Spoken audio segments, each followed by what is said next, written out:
Voilà, nous sommes ici à la station expérimentale de Pêche Rouge, qui est une unité expérimentale INRA. On est situé sur la commune de Gruissant, qui est à une quinzaine de kilomètres de Narbonne, et on est en bord de mer. Donc c'est un vignoble et une unité qui est située en bord de mer, avec une partie en plaine, comme vous le voyez là derrière moi, et une partie qui est plutôt en coteau. Alors on dit unité expérimentale, on y mène des recherches sur la plante, la vigne et le vin, donc toutes les étapes de transformation jusqu'à la mise en bouteille.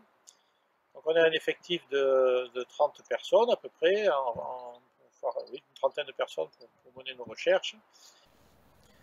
Donc notre vignoble, qui couvre à peu près une surface de 34 hectares de vignes sur 110 hectares de terre, se répartit en deux zones, une zone de plaine comme on a ici, et une zone qui est en appellation d'origine contrôlée Corbière et Clappe, qui est dans le massif montagneux sur les coteaux, là, sur ce côté. Voilà, ce vignoble nous permet de faire des recherches sur la plante, donc, avec un axe de recherche fort qui est l'adaptation de la vigne au réchauffement climatique, puisqu'on est ici dans une zone qui est très sèche et bien représentative de cette thématique. Donc les équipes de recherche du domaine de Pêche Rouge, là, de l'unité, sont réparties en deux équipes, une qui est sur la plante, sur la partie vignoble, comme je viens d'en parler, et une autre qui est sur la partie transformation, donc énologie, transformation du raisin en vin, donc de la parcelle de la récolte du raisin à la parcelle jusqu'à la mise en bouteille. Donc pour répondre aux axes de recherche qui sont l'adaptation au réchauffement climatique, l'équipe sur la plante travaille beaucoup sur des créations variétales, donc des nouvelles variétés qui sont résistantes aux maladies, au mildiou et à l'oïdium, des variétés créées par l'INRA. Elles ont le gros avantage de diminuer de manière drastique tous les intrants, et quasiment il n'y a plus de traitement sur ces maladies cryptogamiques, donc des traitements ni chimiques, et même les traitements qui sont autorisés en vignoble bio, le soufre et le cuivre, ne sont plus nécessaires avec ces nouvelles variétés. Donc on a une partie de notre vignoble implanté, on a 10 hectares sur les 34 hectares, 10 hectares qui sont en culture bio, et on dit même qu'ils sont plus bio que bio, puisqu'il n'y a même plus les traitements cupriques et au soufre. La deuxième équipe, qui est plus axée sur la transformation du raisin, l'équipe TIO, technologie innovante en énologie, a un axe de recherche qui est dans la même ligne de conduite que l'équipe du vignoble, c'est de la diminution des intrants. Donc on travaille beaucoup sur les réductions de SO2, notamment les sulfites, puisque c'est un produit qui est très décrié. Donc ces protections du raisin et de la vendange du mou de la partie récolte, donc dès que le raisin est extrait à la machine à vendanger, pendant le transport et toutes les étapes de transformation, de vinification, jusqu'au conditionnement, puisqu'on a une personne qui est experte sur la mesure des gaz dissous et donc limiter aussi ces phénomènes d'oxydation dans les bouteilles et dans les bagging box. Voilà, ici vous avez une parcelle de vionnier sur lequel on expérimente 3 modes de conduite de la vigne. Donc le premier ici, c'était un mode de conduite, c'était un cordon de Roya qui a été modifié maintenant en baguette et en guyot. Le deuxième mode de conduite, c'est taille minimale ou non taille. Alors là, on n'a plus d'intervention humaine au niveau en hiver, donc il n'y a plus de personnes qui vont tailler avec le sécateur. On laisse se développer la vigne, et c'est juste au moment là, quand les rameaux commenceront à se développer, qu'on les raccourcira pour conserver le rang, et pas que, parce que la vigne c'est une liane, hein, donc elle irait pas au sol, ça. Et donc c'est non taille. Voilà, le troisième mode de conduite, c'est ce qu'on appelle la taille rase de précision. Alors c'est une mécanisation de la taille, donc il n'y a plus d'intervention manuelle au sécateur. C'est une taille qui est faite avec des disques et à la machine. Alors donc on voit une taille à 2 yeux aussi, qui reste sur la souche. Voilà, ici on est dans la partie des hangars qui nous permettent, dans lequel on range tous nos matériels agricoles, hein, pour entretenir nos vignobles. Et Donc Fabien, qui appartient à l'équipe Vigne, là, va vous parler un petit peu de la particularité de notre vignoble en termes de travail du sol et des outils qu'on utilise. Alors, sur le domaine, on a plusieurs sortes de tannements. On a un tannement plutôt sableux où on va travailler avec ce style d'appareil qui s'appelle un tournesol de marque Pelling. Dessous, c'est des pales qui tournent pour travailler, pour retourner la terre autour des ceps. C'est le même système que celui qui est à côté. Ça travaille pareil que le rotavator. Ça remue la terre, ça la mélange. Alors, sauf qu'avec cet appareil, ça le mélange autour des ceps. Voilà, Fabien vous a présenté les divers outils pour travailler le sol. Et ça rejoint un peu, enfin pas un peu, même fortement nos axes de recherche, de diminution des intrants, puisque sur notre vignoble, on a décidé de ne plus travailler avec des herbicides.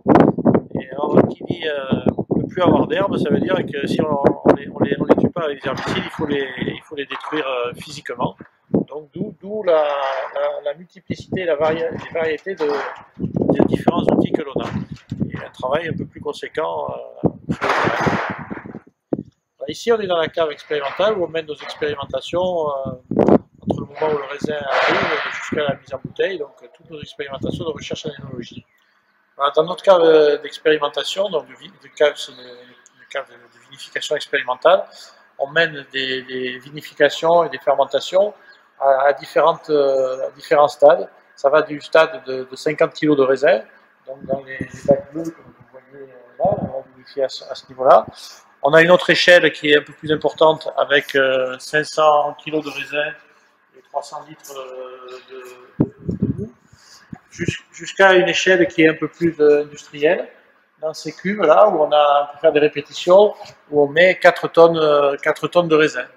En fait, cette cave expérimentale permet de travailler à tous les niveaux et en fonction de l'expérimentation, d'avoir un volume différent de raisin et de vin en vinification. Voilà, notre échelle de travail en termes d'outils de transformation du raisin en vin, c'est une échelle, ce qu'on appelle pilote industriel. Donc on est au-delà de l'échelle laboratoire paillasse et on n'est pas encore à l'échelle industrielle telle qu'une cave coopérative.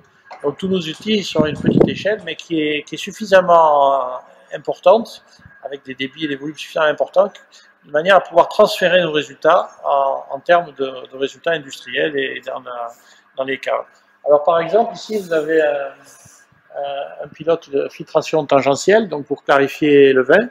Donc on a une surface de membrane de 20 mètres carrés, donc c'est un petit pilote, ça permet de travailler à des volumes de 5 à 10 hectos à l'heure de filtration du vin. Voilà, pour mener les expérimentations sur l'élevage en barrique des vins rouges et des vins blancs, on a dû s'équiper d'un local qui soit adapté à ça. Et donc la plupart des chais d'élevage sont dans des caves, donc c'est une conservation de la température et de l'humidité qui est naturelle. Donc on a fait creuser un chai à barrique dans la falaise. Avant on avait la falaise telle qu'elle est là, et ce chai a été creusé avec une société spécialisée et avec des mini-charges d'explosifs. Ils ont développé ce chai à barrique où on a une très bonne conservation de la température et de l'humidité. On va y rentrer. Ouais. Vous allez voir.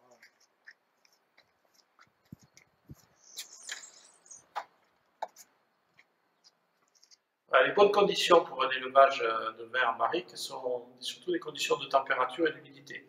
Donc dans ce chai, on arrive à les respecter et à les maintenir pendant toute l'année. C'est-à-dire qu'on a une température qui est entre 17 et 18 degrés et une humidité de l'ordre de 70 à 80%. Donc on fait un élevage de nos vins d'appellation d'origine contrôlée, la CLAP, en rouge. C'est un élevage d'1 an. Et on a un certain nombre de fûts. On fait des rotations en fait. Dans notre élevage, on a à la fois des fûts neufs, comme vous les avez ici, là. Donc c'est des fûts qui ont été achetés cette année. Et puis on a des fûts qui sont là depuis 5 ans. En fait, on parle de nombre de vins qu'il a eu en élevage. Voilà, ici vous avez les fûts les plus anciens. On a 5 fûts. ils sont de 2014, donc ils ont eu 5 vins qui ont été élevés pendant un an dedans. Donc on le voit aussi à leur aspect, à la couleur, ils sont différents.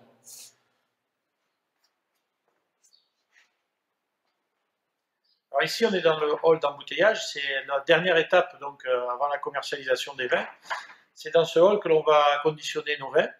Alors vous avez devant vous une palette de filtration et un dispositif pour mettre en bouteille tous les vins expérimentaux à petite échelle. Donc on va pouvoir mettre en bouteille de 10 à 70 litres à peu près, 80 litres. Donc sur ce dispositif, on va pouvoir filtrer le vin. Et après, vous avez l'autre chaîne avec la tireuse, la mise en bouteille, et la boucheuse. Et cette ligne de conditionnement, elle est prévue pour maîtriser les gaz dissous, c'est-à-dire pour avoir les mêmes taux d'oxygène ou de gaz carbonique dans les vins, de manière à ce que ça n'induise pas des biais au cours de l'élevage, du stockage des bouteilles, en termes d'oxydation et même analyse sensorielle, qu'on n'ait pas un vin qui soit plus gazeux ou moins gazeux que l'autre. Donc on maîtrise parfaitement les gaz dissous dans les vins. Ici, on a une ligne de conditionnement pour des plus grosses capacités, donc conditionnement de nos vins. On est devant la cave qui était à l'origine quand l'INRA a racheté ce domaine en 1956. Donc c'est une cave ancienne de vinification avec des cuves en béton à l'intérieur. Voilà.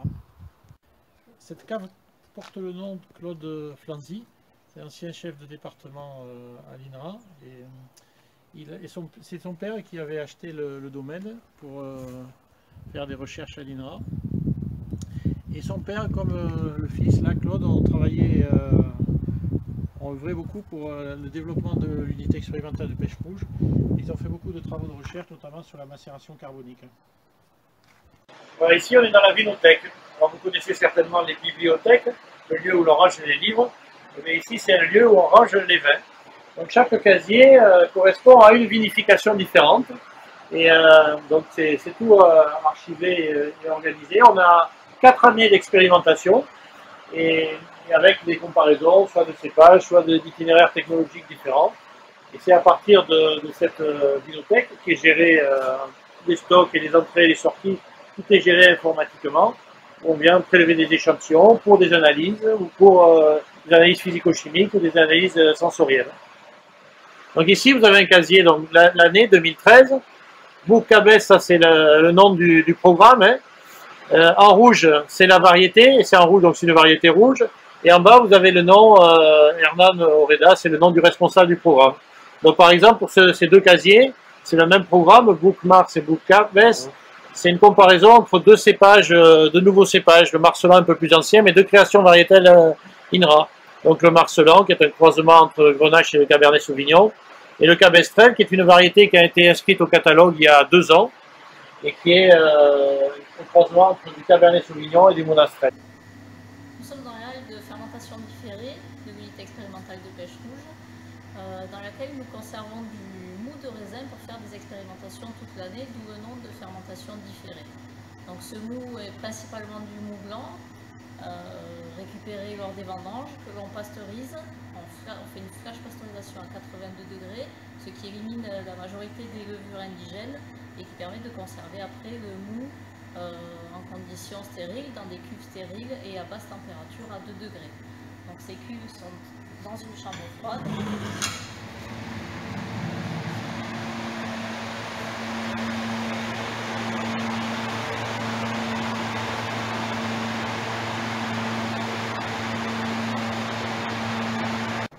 Les mous conservés à la chambre froide sont soutirés au fur et à mesure de nos besoins tout au long de l'année, donc de septembre à juin, et sont utilisés soit à l'échelle pilote dans des fermenteurs de 100 litres, soit à plus petite échelle, ici dans des fermenteurs de 10 litres.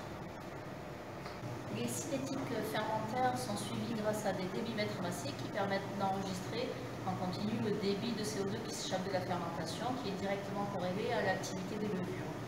Donc ces cinétiques fermentaires sont enregistrés sur un logiciel. Ce logiciel permet de piloter les 16 postes de fermentation disponibles dans la halle de fermentation. L'originalité de notre installation réside dans le fait qu'en plus de la cinétique fermentaire, on peut suivre également tout au long de la fermentation la composition en arôme des gaz fermentaires, qui est directement reliée aux caractéristiques sensorielles des vins. Donc ça se fait avec une chromatographie en phase gazeuse ici, couplée à un détecteur de masse. Et on a toutes les données qui sont enregistrées sur le logiciel qui est ici et qui nous donne en continu des informations sur la composition aromatique des vins.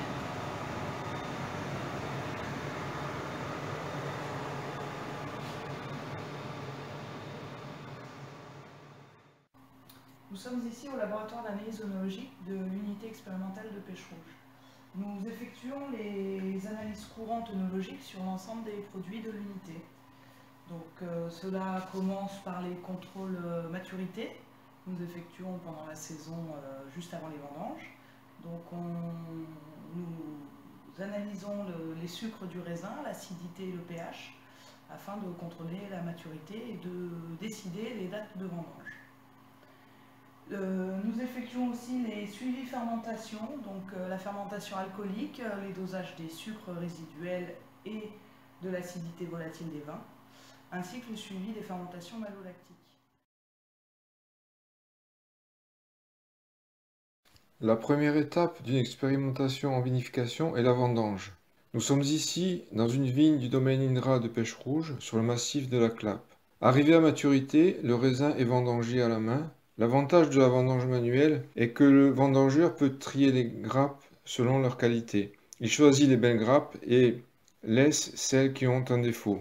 Le raisin est ensuite chargé sur un camion pour être acheminé à la cave expérimentale.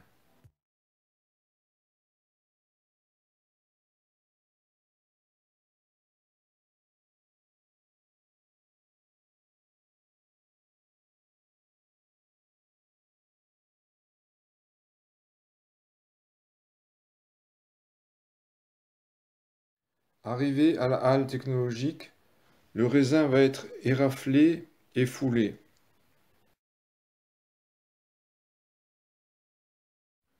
Le raisin est versé dans la trémie et la machine va séparer la rafle des baies. C'est du raisin grenache.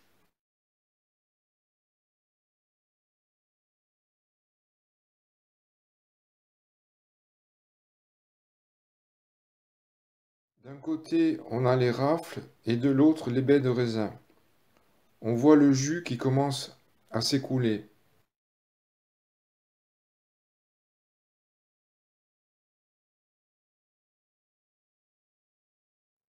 Le raisin est ensuite foulé, il passe entre deux rouleaux qui tournent en sens contraire.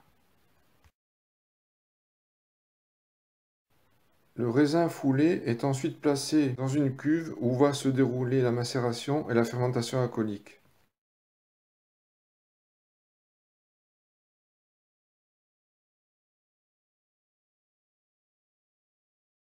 On voit ici le mou de raisin dans le fermenteur avec la phase solide qui trempe dans le jus.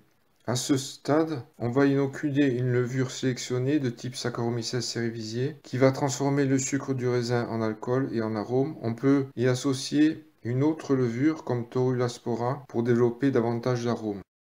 La fermentation est conduite à température ambiante et dure environ une semaine à 10 jours. Après la fermentation, on procède au décuvage. On voit ici que la phase solide est en surface et forme le chapeau.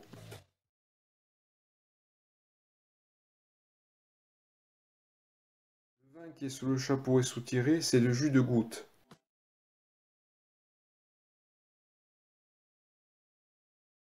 Le marc est ensuite décuvé.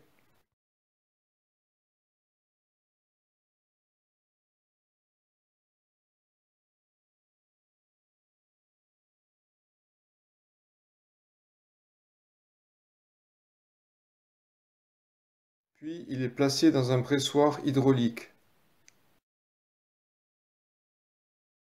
Le pressoir est rempli avec de l'eau et la membrane vient presser le marc contre la paroi. Le jus de presse s'écoule à travers les orifices. Le vin subit ensuite une deuxième fermentation appelée fermentation malolactique. Elle est réalisée par des bactéries. Le but est de réduire l'acidité. Après avoir séjourné pendant quelques mois en cuve inox, le vin est soutiré.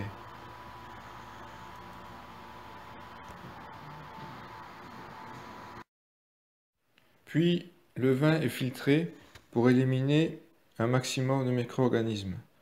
On utilise un filtre en continu à terre de diatomée.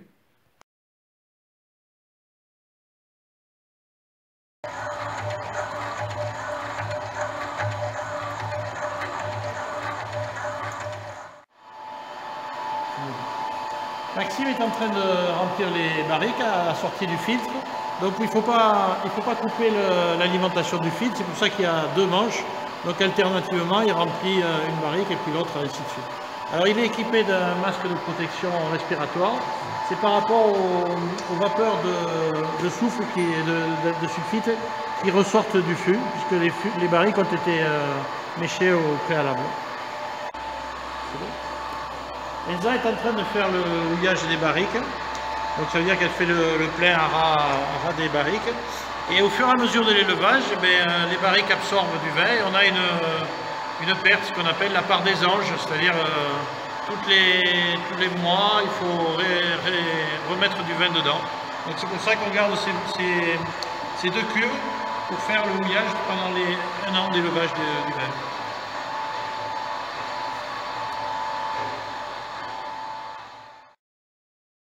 Après filtration, le vin est élevé dans ces barriques durant un an. Pendant cette période, ses arômes vont se développer, notamment le caractère boisé que va lui conférer le bois de chêne du fût. Nous arrivons maintenant à la dernière étape du processus de vinification avec le conditionnement du vin en bouteille. On utilise une chaîne qui va du remplissage à la mise en carton. Les bouteilles sont d'abord lavées.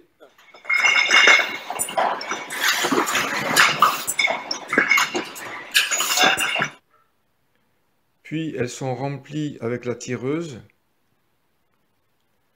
Ensuite, la machine injecte de l'azote dans le col de la bouteille, au-dessus du vin pour chasser l'air, ceci afin de protéger le vin d'oxydation. Le bouchon en liège est ensuite introduit dans la bouteille.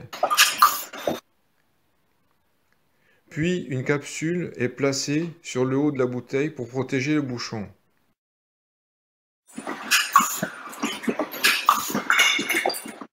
L'étiquette est ensuite collée sur la bouteille.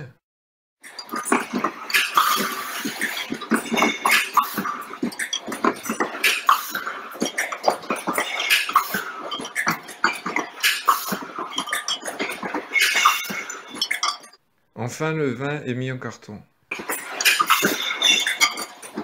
Donc les vins expérimentaux de pêche rouge viennent au plateau d'analyse sensorielle pour être dégustés par le jury expert et afin de pouvoir caractériser les différences sensorielles qu'il y a entre ces trois vins. Donc la dégustation se fait en verre noir pour retirer l'influence du visuel sur les évaluations olfactives et gustatives. Le jury va donc déguster ces trois modalités. Nous avons un plan de présentation de nos trois produits. L'ordre de présentation des produits est différent d'un juge à l'autre et nous allons donc, d'après ce fichier de codage, présenter les produits dans cet ordre. Les verres sont recouverts de façon à conserver l'intensité olfactive de chaque produit.